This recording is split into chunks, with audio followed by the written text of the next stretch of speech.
Voy a buscarla. ¿Cuál? Ya. ¿Sí? Ya. Bueno, mientras mi esposo va ahí, voy a buscarme algo para quedar más altita porque quedo muy chiquita. ¿Chico? El Señor, sí, me tapo aquí con el nombre. El Señor nos bendiga, amén. Voy a empezar con la introducción, ¿ya? Voy a empezar instruyéndolos, ¿verdad? En el libro del cual está el versículo central en el que se enfocó esta predicación. Ya, el versículo central está en el libro de Hebreos. Este libro fue una carta que no se sabe el autor, pero la mayoría se la atribuye a Pablo. La mayoría se la atribuye a Pablo, pero también hay algunos que se la atribuyen a Bernabé, otros se la atribuyen a Apolos, también se la atribuyen a Lucas, ¿ya? Pero no sale específicamente el autor de quién fue escrita esta carta, esta epístola.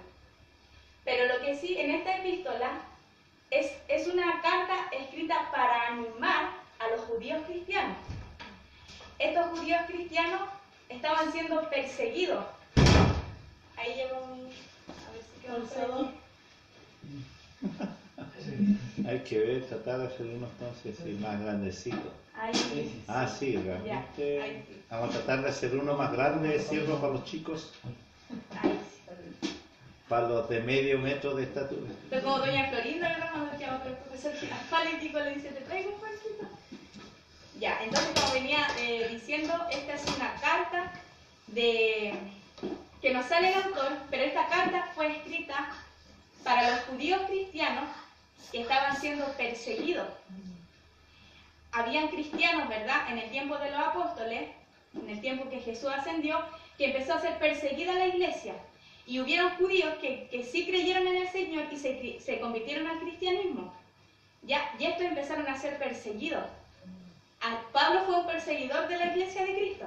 ¿Ya? Entonces estos judíos cristianos empezaron a ser perseguidos por causa de la fe en Cristo Jesús. Y esta carta es para animar a esos judíos cristianos. Esta carta es para alentar a esos judíos cristianos.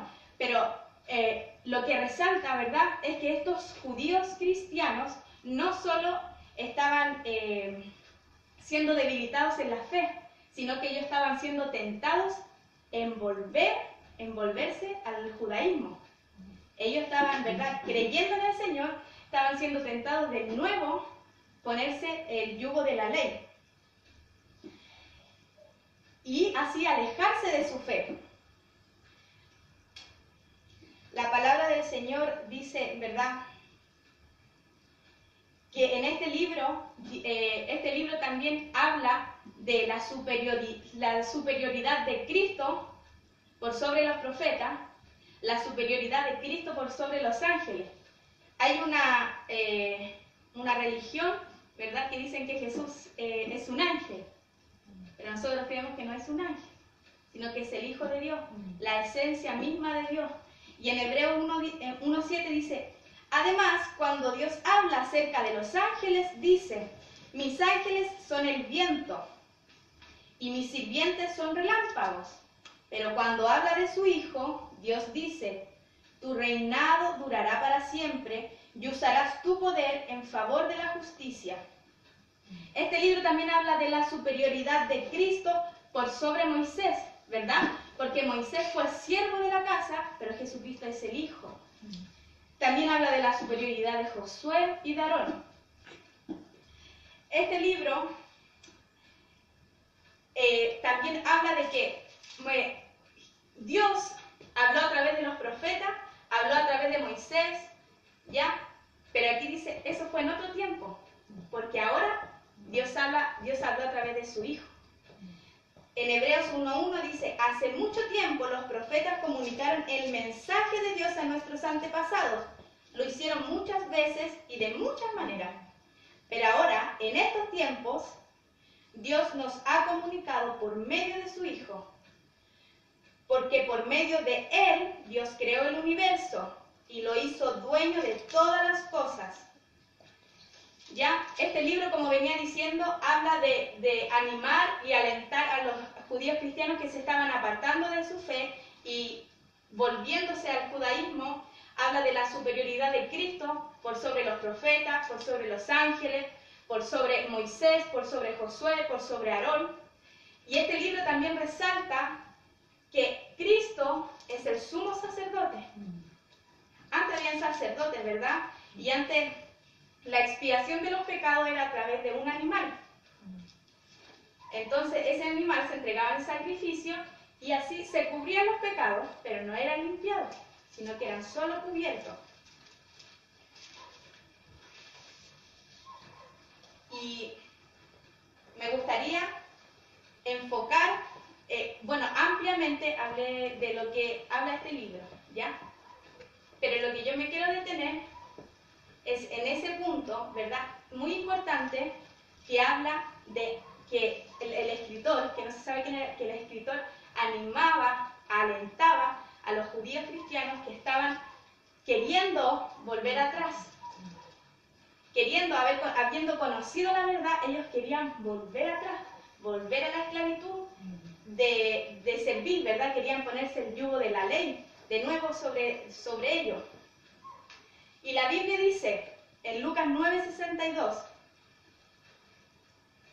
dice, y Jesús le dijo, ninguno que poniendo su mano en el arado mira hacia atrás es apto para el reino de Dios. Y pensando en esto, a mí me gustaría que nosotros nos examináramos y que nos hiciéramos esa pregunta.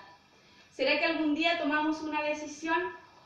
¿Será que algún día tomamos la mano en el arado y miramos hacia atrás? ¿O será que ahora quizás estamos en una condición de que conocimos al Señor y estamos mirando hacia atrás? ¿Estamos mirando quizás la vida que vivíamos antes? ¿Será que estamos mirando hacia atrás? Porque a veces no es fácil congregarse. A veces no es fácil venir a la iglesia porque a veces hace frío. O a veces hace mucho calor y agobia, ¿verdad? Entonces ya dicen, quizás no, a lo mejor, no sé, allá en Santiago también pasaba, ¿verdad? Que hay algunos que empezaban bien, pero después ya empezaban a debilitarse. ¿Será la locomoción? ¿Será el trabajo? Yo creo que eso se da mucho aquí, que a causa del trabajo, ¿verdad? Dejan de congregarse. El texto central de este libro dice, en Hebreos 10:25, no dejando de congregarnos, como algunos tienen por costumbre, sino exhortándonos, y tanto más cuando veáis que aquel día se acerca. Cuando el escritor habla habla este versículo, lo dice, menciona a aquellos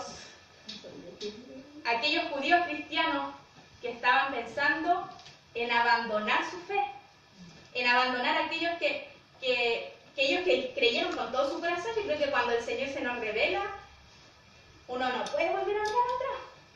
Pero ellos sí estaban pensando en mirar atrás por las circunstancias de esos tiempos, por las dificultades de esos tiempos. Las dificultades de esos tiempos era la persecución. La dificultad de estos tiempos, gracias al Señor, no es la persecución. Aquí en Chile no vivimos persecución y tenemos libertad de culto. Pero quizás hay otras excusas que nos impiden congregar.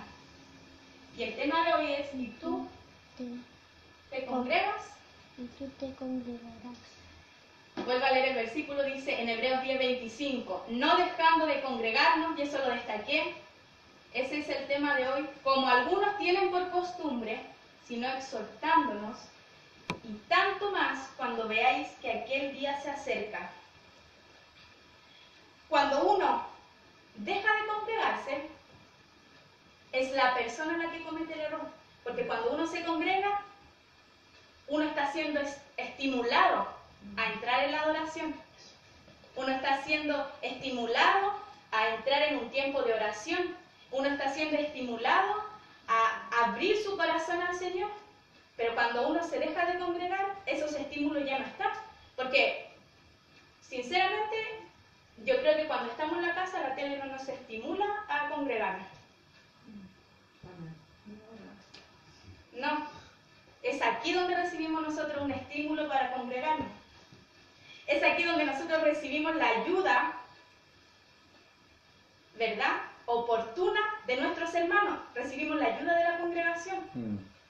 ¿Por qué? ¿En qué? En que es aquí donde se intercede por nosotros, donde se intercede por la hermandad.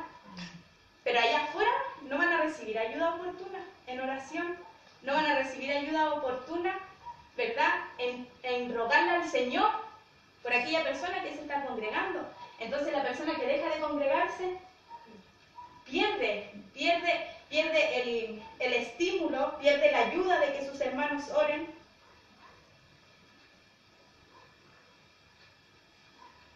Y eso es peligroso, ¿verdad? Es peligroso no tener ese estímulo. Es peligroso no tener esa ayuda oportuna de nuestros hermanos. Aquí en la congregación,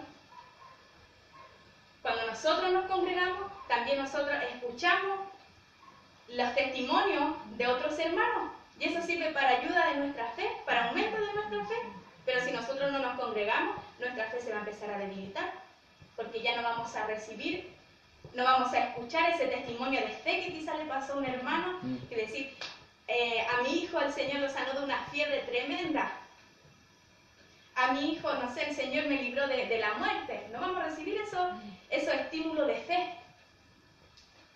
Allá afuera no los vamos a recibir. Pero es aquí en la congregación donde somos estimulados a creer. Amén, Señor. Amén. La palabra del Señor dice en Lucas 59:62. Y dijo a otro, sígueme. Y él le dijo, Señor, deja que primero vaya y entierre a mi padre. Jesús le dijo, deja que los muertos entierren a sus muertos.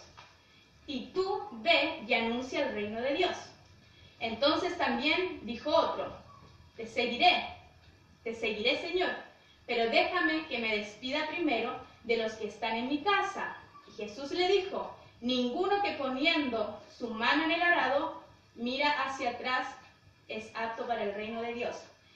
Este versículo, ¿verdad?, no está enfocado a que nosotros seamos unos insensibles. No es lo que está diciendo este versículo. Yo lo que veo en este versículo es que nos está diciendo cuál es la excusa que tú tienes para no congregarte. ¿Cuál es la excusa que tú tienes para no anunciar el reino de Dios?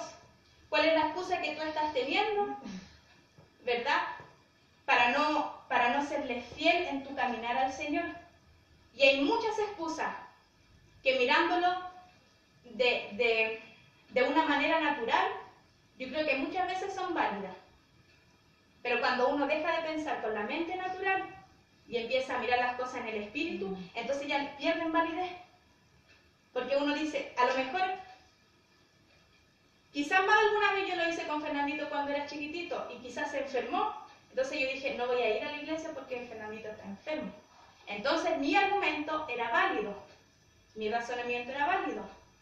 Pero yo creo que hubiera sido mayormente manifestado el poder del Señor si yo digo, está enfermo, pero yo en el nombre del Señor no voy a dejar de congregarme, voy a tomar a mi hijo, voy a ir y voy a pedir que ponga las manos sobre él, como dice su palabra, que poniendo las manos sobre los enfermos, estos sanarán. Entonces el poder del Señor se manifiesta de esa manera, pero sin embargo quizás tomamos eso como una excusa. A los hijos, yo, como digo, alguna vez lo hice. O quizás tomamos como excusa, ¿verdad?, tener a un familiar enfermo, o tomamos como excusa muchas cosas. Había, ¿verdad?, una persona que yo conocía que a veces cuando no iba decía, es que mi esposo, como no es cristiano, no le gusta que yo vaya, entonces quiero estar con él. Es cierto lo que estoy diciendo, era mi hermana de Santiago, y la verdad es que a lo mejor en su argumento era válido, porque ella también como esposa tenía que agradar a su esposo. Pero sin embargo, si ella en fe decía, yo voy a ir, y en la congregación es donde voy a pedir la ayuda para que mis hermanos me ayuden a orar por mi esposo. Y es ahí donde se viene a buscar la ayuda oportuna que el Señor nos brinda.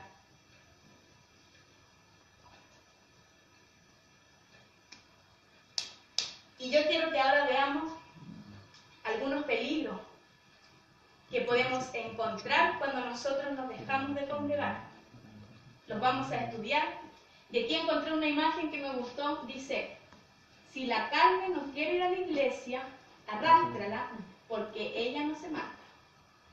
Y uno eso se lo dice a los hijos, ¿verdad? Fernandito delante se despertó y me decía, no quiero ir a la iglesia. Entonces le decía, no creo que tú me estés hablando en serio. Entonces uno dice, los hijos no mandan. Un niño no puede dominar a nosotros. Y también la carne nos puede dominar a nosotros. Entonces a veces la carne cuesta. Levantarse en la mañana los días domingos a venir a la oración, ¿no es cierto? A veces como que cuesta, pero uno tiene que igual someter a la carne y decir, no, vamos a ir en busca de la bendición. Pero hay que someter a la carne y no ser dominados por la carne, sino que dominados por el Espíritu. Amén. Amén. Uno de los peligros que nos puede causar el dejar de congregarnos es hacer nuestra voluntad. Jesús le dijo, no se puede pertenecer al reino de Dios y hacer lo mismo que hace un mal campesino al que se pone a arar el terreno y vuelve la vista atrás, los surcos le salen torcidos. Este es el mismo versículo que yo dije anteriormente, pero en otra versión. Y yo lo encontré tremendo, que cuando un mal campesino está arando la tierra y el campesino mira hacia atrás, los surcos le salen chuecos. Y yo decía, eso es con un cristiano, cuando tomó el arado del Evangelio, cuando tomó el arado, ¿verdad?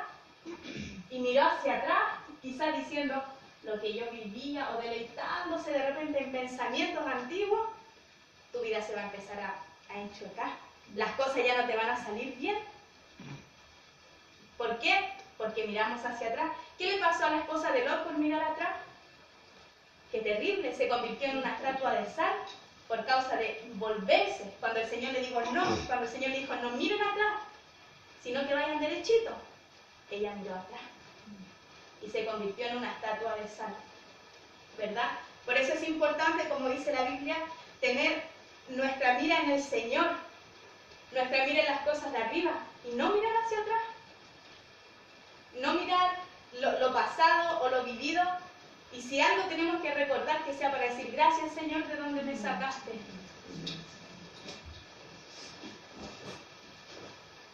Al dejar de congregarnos, hermanos amados, corremos riesgo de deslizarnos. En Hebreos 2, 1-3 dice, por tanto, es necesario que con más diligencia atendamos a las cosas que hemos oído. Nosotros hemos oído la palabra del Señor, hemos oído de la salvación. Y es ahí donde tenemos que estar atentos. No sea que nos deslicemos, porque si la palabra dicha por medio de los ángeles fue firme, y toda transgresión y desobediencia recibió justa retribución, ¿cómo escaparemos nosotros si descuidamos una salvación tan grande? Los ángeles recibieron su castigo. Los ángeles que desobedecieron recibieron, ¿verdad?, su paga por la transgresión. Pero el Señor dice, ¿cómo escaparemos nosotros si descuidamos una salvación tan grande, la cual habiendo sido anunciada primeramente por el Señor, nos fue confirmada por los que oyeron, testificando Dios juntamente con ellos, con señales y prodigios y diversos milagros y repartimientos del Espíritu según su voluntad? Nosotros hemos recibido, ¿verdad?, la palabra de salvación anunciada por el Señor y ha sido confirmada por diversos moveres del Espíritu. Nosotros hemos visto, gracias al Señor, y hemos experimentado el mover del Espíritu Santo. Si los ángeles tuvieron la paga, ¿verdad?, no, ellos no pudieron escapar. Y el ser humano tampoco va a poder escapar. Por eso nosotros debemos tener cuidado de que no nos deslicemos. Estar atentos con nuestros sentidos alerta. El dejar de congregarnos también trae incredulidad. Y esto yo lo encontré muy hermoso. Dice Juan 20, 24, 25. Pero Tomás, uno de los 12, llamado Dídimo, no estaba con ellos cuando Jesús vino. Estaban los apóstoles, pero Tomás no estaba con ellos. Y Jesús vino, y él se la perdió nomás. Era cuando Jesús había resucitado, y él no estaba. Entonces le dijeron, pues los otros discípulos, al Señor hemos visto.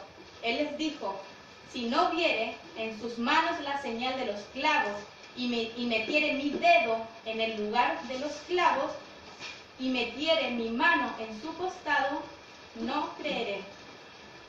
Yo decía, qué terrible sería, hermanos, que habiendo conocido al Señor, un día llegaran aquí, como una vez yo lo escuché a mi pastor Ronald, llegaran al templo, llegaran a la iglesia y se dieran cuenta que no está el pastor, no está la pastora, no están, ¿verdad?, la ministra de danza, el ministro de alabanza. El Señor vino y no meditó. Qué terrible sería. Tomás era un discípulo del Señor y ellos estaban siempre juntitos, pero él no estaba cuando el Señor vino. El Señor vino y se le presentó a sus discípulos, pero Tomás no estaba. Entonces después cuando le contaron, él no creyó.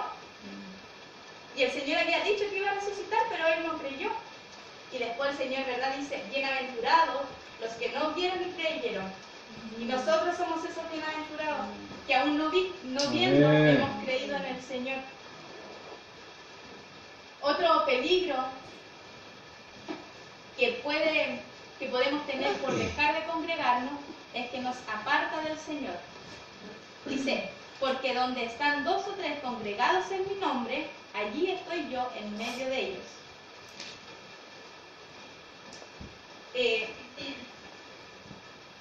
Qué difícil saber, ¿verdad?, que uno sabe que está ese versículo y que dice, donde hayan 2 o 3 congregados en mi nombre, ahí yo estoy. O sea, que los hermanos que están en la lista de WhatsApp saben que el Señor está aquí, pero ellos no están aquí. Entonces yo me pregunto, ¿por qué ellos no están donde el Señor está? ¿Será que no les interesa? ¿Será que no les interesa estar donde el Señor está? Qué triste es saber que el Señor dice que está en medio de la congregación, que el Señor está en medio de la alabanza, pero quizás hay ciertos cristianos que se han dormido en su corazón y eso les dejó de interesar. Les dejó de interesar el estar donde está el Señor. Yo leía un comentario que decía acerca de este versículo. Decía, cuando hay cristianos, ¿verdad?, que no están donde el Señor está, o sea, al no venir a la congregación, le están diciendo esto al Señor. ¿Sabes qué, Señor? Tú estás en el templo, pero a mí no me interesa estar contigo, así que no voy a ir. Porque si a mí me interesa estar con el Señor, yo voy a ir donde Él está. Si a mí me interesa saber del Señor, yo voy a estudiar su palabra para saber qué es lo que Él piensa de lo que yo estoy viviendo. Si a mí me interesa, ¿verdad?, escuchar el consejo del Señor, yo voy a buscarlo en oración. Si a mí me interesa, ¿verdad?, estar donde el Señor está, yo voy a venir a buscarlo a su casa. Y sabes que también, a mí me gustaría que pudiéramos ver las bendiciones que trae el congregarse. Porque hay muchas bendiciones que trae el congregarse. Quise mostrar primero los peligros, como para que haya una alerta en nuestros corazones, haya un despertador ahí, y poder también recibir y conocer las bendiciones que recibimos al congregarnos. El congregarnos, hermanos, el estar en una congregación, aumenta nuestra fe.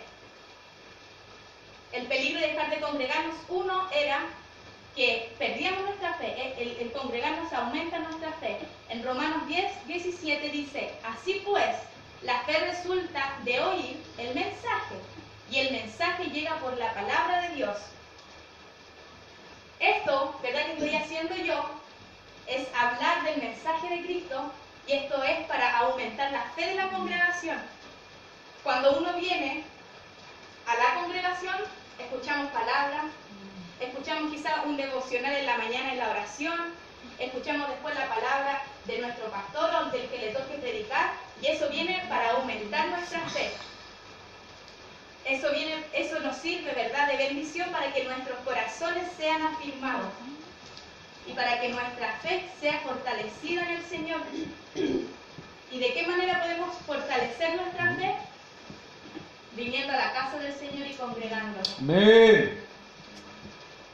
Otra de las bendiciones que el Señor dejó, ¿verdad?, en la congregación es que Dios actúa a favor nuestro. Amén. Éxodo 3, 16, 17 dice: Ve y reúne a los ancianos de Israel y diles: Jehová, el Dios de vuestros padres, el Dios de Abraham, de Isaac y de Jacob, me apareció diciendo: en verdad os he visitado y he visto lo que se os hace en Egipto. Y he dicho, el Señor: yo os sacaré de la aflicción de Egipto a la tierra del Cananeo, del Geteo, del Amorreo, del Fereceo, del Jebeo y del Jebuseo, a una tierra que fluye leche y miel. Esto, ¿verdad?, el Señor lo dijo, pero primero le dijo: reúne a los ancianos. La palabra reunir también en el original se puede traducir como reunión, ¿ya? Y es ahí cuando el Señor hizo justicia para el pueblo de Israel, cuando estaban congregados, cuando estaban juntos, cuando estaban reunidos. Y muchas veces uno le pide al Señor que el Señor haga justicia a favor nuestro, que el Señor haga justicia de la injusticia que quizás otras personas no están haciendo. Pero, ¿a dónde? ¿De nuestra casa? El Señor dice que Él lo hizo cuando estaban reunidos, cuando estaban congregados. Es ahí cuando el Señor dice: voy a hacer justicia. He oído tu aflicción. Quizá el Señor en la congregación, nosotros no lo podemos ver, pero yo creo que de manera espiritual el Señor empieza a examinar los corazones y dice: te están haciendo injusticia a ti, y yo voy a hacer, ¿verdad? Yo he visto tu dolor y yo he visto tu injusticia, y yo te voy a llevar a una tierra donde fluye leche y miel. Amén. Yo sé que el Señor nos va a llevar a una tierra donde fluye leche y miel. Amén. Bien. Cuando nos congregamos, Dios nos enseña el temor. Qué importante es que esté el temor en nuestros corazones, que Amén. nunca se aparte de nosotros.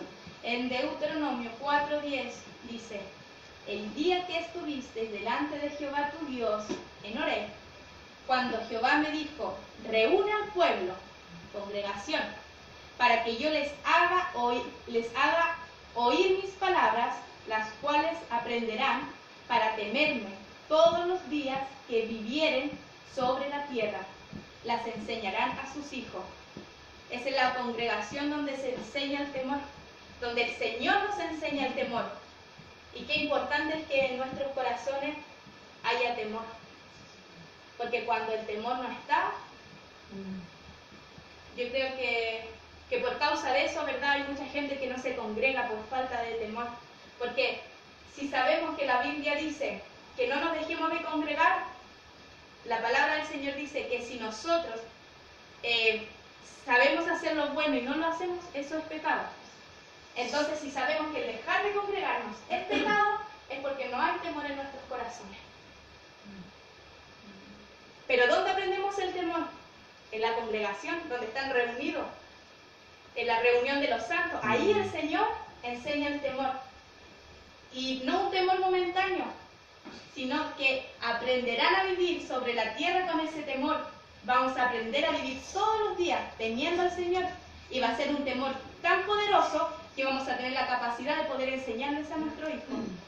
Yo siempre he dicho esto: el temor se aprende. Uno, igual como a un hijo, cuando uno va creciendo, ¿verdad? Por ejemplo, a la Maite, tú le tienes que enseñar, a mí me pasaba que yo le tenía que enseñar de chiquitito que no peleara, o de chiquitito a que compartiera.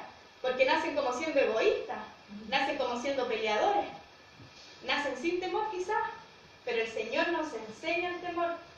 ¿Dónde nos enseñan el temor? En la congregación, cuando están reunidos los hijos de Dios. Otro versículo acerca del que el Señor nos enseña el temor, en Deuteronomio 31:12, dice: harás congregar al pueblo, varones, mujeres y niños, y a tus extranjeros que estuvieron en tus ciudades, para que oigan y aprendan y teman a Jehová vuestro Dios, y cuiden de cumplir todas las palabras de esta ley, y los hijos de ellos que no supieron oigan y aprendan a temer a Jehová vuestro Dios todos los días que vivieren sobre la tierra donde vais, pasando el Jordán para tomar posesión de ella. En la congregación aprendemos el temor, que es muy importante. También aprendemos para que oigan y aprendan y teman. Es aquí donde aprendemos también a oír. Porque cuando en nosotros no hay un oído circuncidado o un oído espiritual, ¿verdad? Quizá a veces la palabra la podemos tomar a nuestra conveniencia. Pero cuando nosotros aprendemos a oír con el Señor, ¿verdad? Como la Biblia dice que no, la palabra del Señor no es para interpretación humana. Entonces aprendemos a oír de manera espiritual. Y lo importante es que aprendemos a temer. Una bendición maravillosa de congregarnos, una bendición maravillosa, ¿verdad?, que recibe la congregación, es que desciende su presencia. En 1 Corintios 14:26 dice: ¿qué hay pues, hermanos? Cuando os reunís, cada uno de vosotros tiene salmo, tiene doctrina. Aquí en esta casa hay doctrina. Tiene lengua, tiene revelación, tiene interpretación. Hágase todo para edificación. Qué hermoso, ¿verdad? Es que en la congregación haya revelación. Porque así podemos estar seguros, podemos estar tranquilos. Pero qué difícil es, ¿verdad?, cuando no hay revelación del Señor y hay una doctrina engañosa. Qué peligroso es. Pero en la casa del Señor, ¿verdad?, se manifiesta su revelación. Amén. Y también yo digo, qué hermoso, Señor, que en la congregación se manifieste la revelación también de quizá algún hermano que está siendo afligido por algo, que el Señor se lo revela a otra persona. ¿Para qué? Para poder ayudar, para poder orar, que era una de las primeras bendiciones, ¿verdad?, que es ayudar, ¿verdad?, al hermano que está quizás pasando por un problema. En Efesios 5:19 dice: hablando entre vosotros con salmos, con himnos y cánticos espirituales, cantando y alabando al Señor en vuestros corazones. Yo sé que también en nuestras casas y en nuestros hogares también desciende la presencia. Pero lo que le agrada al Señor es que en un espíritu, Amén. que de manera unánime adoremos al Señor y que el Señor descienda. Amén. Como aprendíamos nosotros, ¿verdad?, en el discipulado, que cuando vino el bautismo del Espíritu Santo, no estaba cada uno en su hogar, cada uno en su casa, no sé, haciendo los quehaceres del hogar, o quizás viendo una película por el computador, o viendo, no sé, algo. No estaban así, ellos estaban unánimes, estaban reunidos. Cuando vino la manifestación poderosa, ¿verdad?, del Espíritu Santo, ellos estaban congregados, ellos estaban juntos, y fue cuando el Señor se manifestó, y se manifestó una presencia tremenda del Señor. Una de las bendiciones también es que nos estimulamos al ayuno y a la intercesión.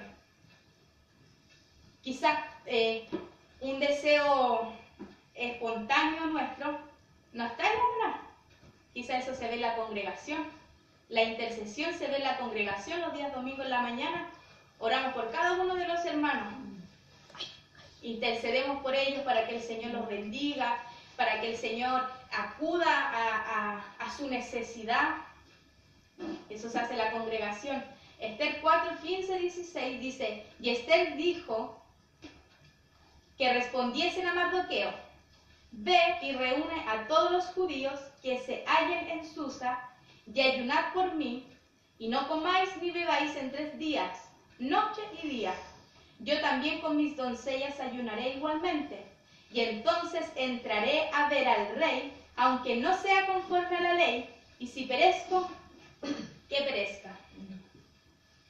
Hay cosas, ¿verdad?, que nosotros quizás queremos hacer, pero se nos parece imposible, porque quizás la ley dice lo contrario.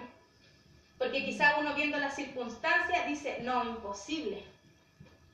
Pero es ahí donde la congregación uno dice, ayunemos, oremos, porque tengo esta petición y necesito que me ayuden en la oración, que intercedan por mí.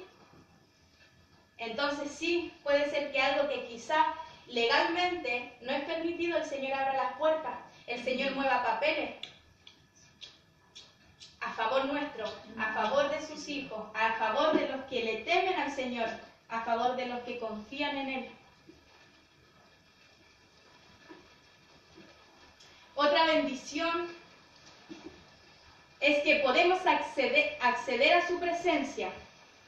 En Éxodo 33 dice, y Moisés tomó el tabernáculo y lo levantó lejos, fuera del campamento, y lo llamó tabernáculo de reunión, y cualquiera que buscaba a Jehová salía al tabernáculo de reunión que estaba afuera del campamento. Este es el tabernáculo que el Señor nos ha dado. Es aquí donde nosotros venimos a buscar, y si nosotros necesitamos, ¿verdad?, conversar con el Señor, es aquí en medio de la congregación, donde nosotros podemos acceder a su presencia.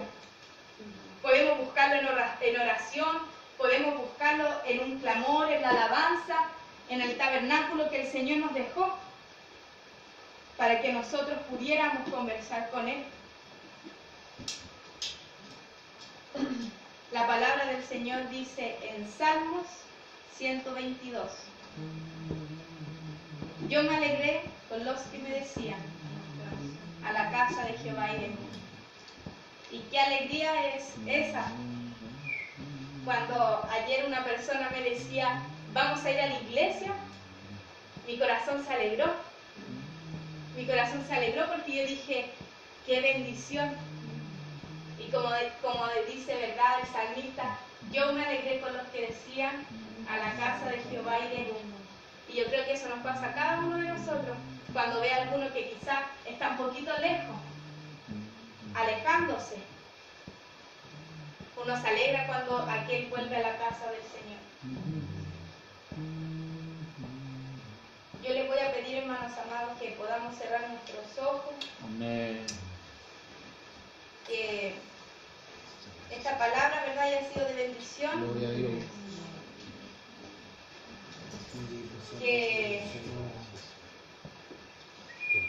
fue dirigida por el Señor, ¿verdad? Amén. En el momento que se me dijo el Señor.